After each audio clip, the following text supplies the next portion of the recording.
dark and occasionally absurd, poking fun at the state of the nation through humor and satire, while pointing out the tragic consequences of societal choices. Characters. The Prince, a corrupt, overambitious politician who plays the game of power with no regard for the people's well-being. The Prophetess, a media personality who spins prophecies that always align with the wishes of the ruling class.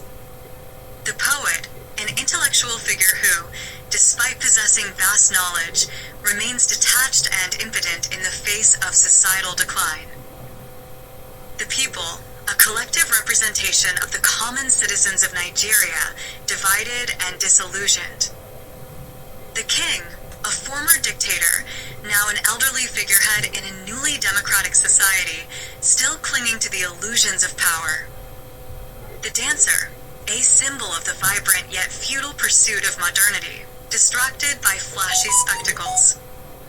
The Elder, a wise yet outdated figure from the past, who offers advice that no one listens to. ACT1, the arrival of the spectacle. Scene 1, the Grand Arena. The stage is set with a large, golden statue of a lion in the center. Around it are dazzling lights, flashing images of progress and loud music. The prince stands in front of it, proudly watching the assembly of people gather. The prince, boasting to the crowd, "Today I bring you the fruits of my labor. Behold, the lion, my symbol of strength and wisdom. This is the new Nigeria. Gestures toward the flashing lights. This, my people, is the future.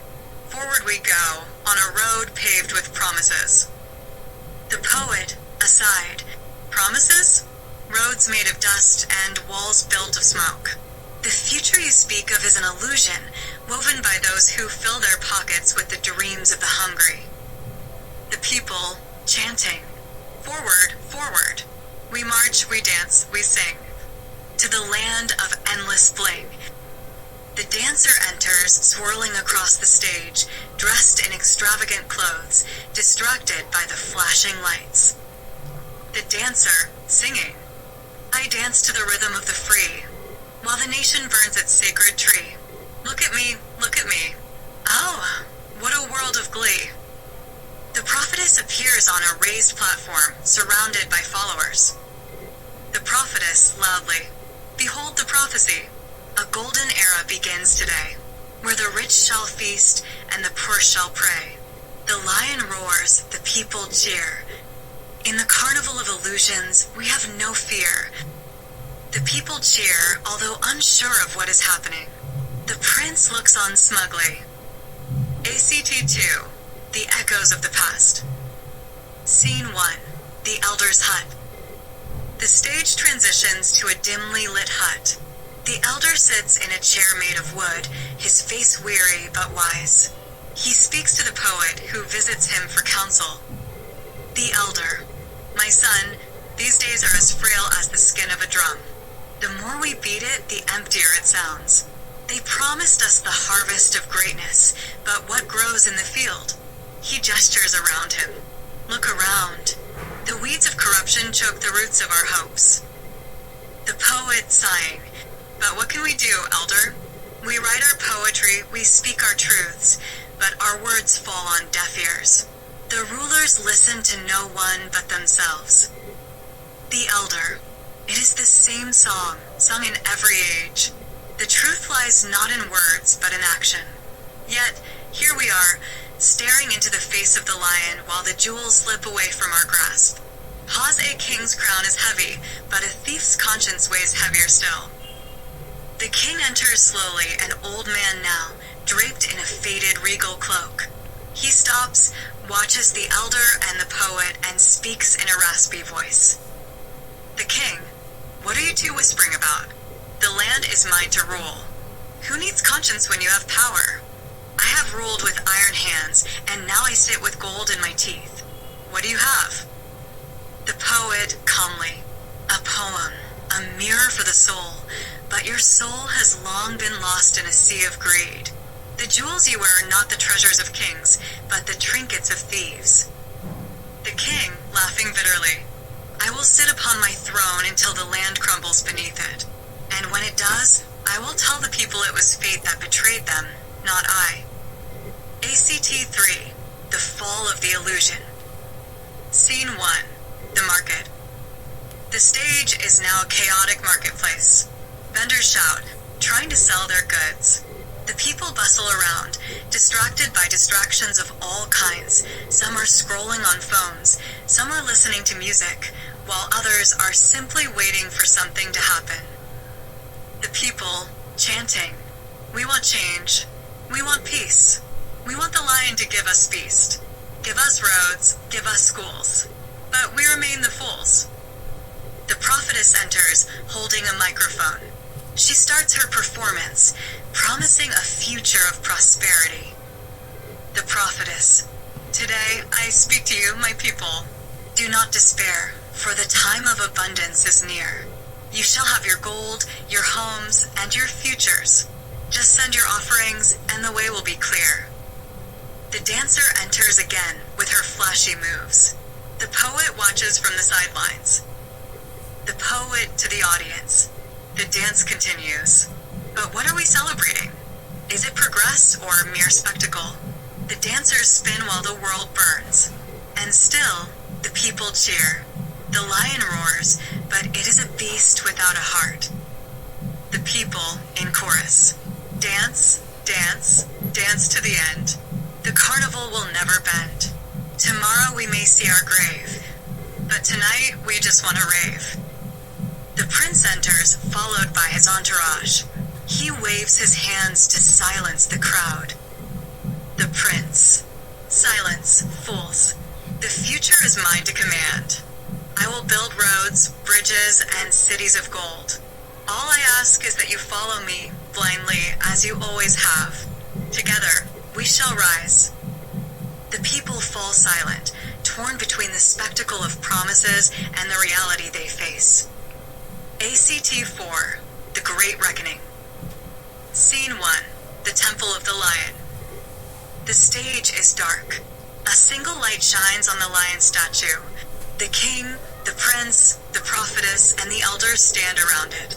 The people are gathered, watching. The dancer moves in circles, hypnotized. The elder to the king. You have built your temple, but the foundation is cracked. Do you not see? The lion you worship is a beast of your own making, and it will consume you in the end. The king, laughing. What is a crown worth if it cannot be worn? What is power without the will to keep it? The lion shall lead us, or we shall lead it. The poet, stepping forward. And so, the beast rises, and we follow it into the abyss. You speak of crowns, but what is a crown when the people starve? What is power when the land is barren? The prince. You speak of the past. The future is now. We shall rise, and you will bow. The people stand in silence, unsure of where to go. Some cheer, some weep, but all are trapped in a state of confusion. ACT 5. The Final Dance. Scene 1. The Grand Arena, again. The stage is set as it was at the beginning, but this time the statue of the lion is cracked. The lights are dim, the music faltering. The prince and the prophetess stand before the people. The dancer spins in circles, disoriented. The poet, addressing the audience. And so, here we are again. The same place, the same song, the same lies. The lion is dead, the jewels are gone, and yet, the dance continues. The people wait for change, but all they get is the same old tune, sung by the same voices to the same beat.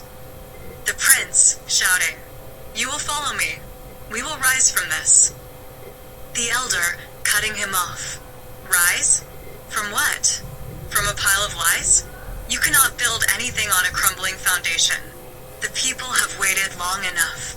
They must rise on their own, or they will fall forever, trapped in the carnival of echoes. The king, sitting down. Let them dance, let them sing. It is all the same. Power, truth, progress, all are illusions. The poet to the audience as the curtain falls. We are the echoes of a broken dream. Who will wake us? Who will end the dance? Scene, the unseen voice. The stage is dimly lit, shrouded in an eerie stillness. At center stage, a grand desk is piled high with papers, files, and expensive ornaments. Behind the desk sits a figure, a political leader draped in the trappings of power, the prince. His face is hidden in shadow. The room is lavish, filled with symbols of wealth and success. At the far end of the stage, a solitary figure, unseen by the audience, speaks from the darkness. The unseen voice, calmly, with authority. You sit there, cloaked in the illusion of power, surrounded by treasures amassed on the backs of the forgotten. Your hands are stained, not with blood, but with the apathy of indifference. You have built your empire on the bones of the people, yet you do not see them. You do not hear their cries. You have placed a crown on your head, but it is not made of gold.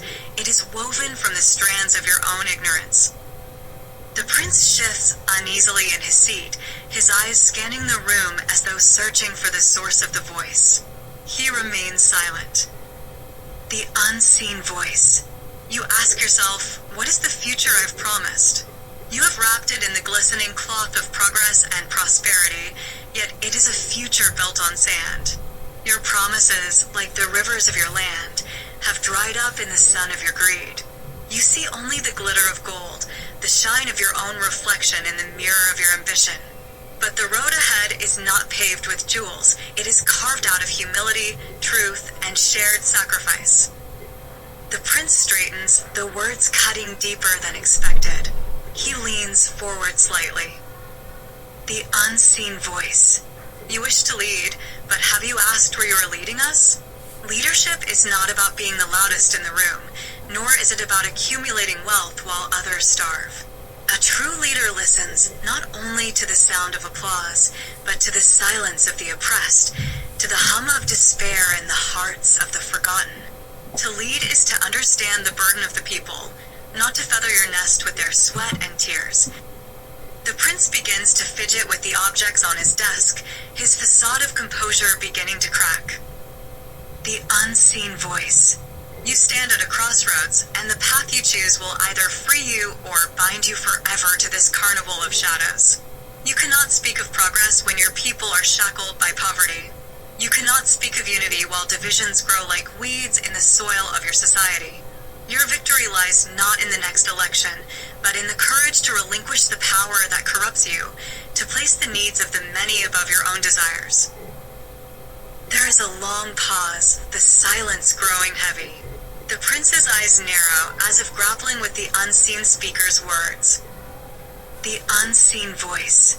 The road to true greatness is not one that is paved with stone, but with the willing hearts of the people. You must seek the strength to be selfless, to live not for the applause of the world, but for the quiet gratitude of those whose lives you touch. And if you cannot find it within yourself to change, then step aside and let someone else walk the path, for no kingdom built on deceit can ever endure. The truth will always find a way to break free. The voice fades into silence, leaving the prince alone in the darkness of his thoughts. End scene. The curtain falls. The people continue to dance and chant in the background as the lights slowly fade to darkness. Yendi.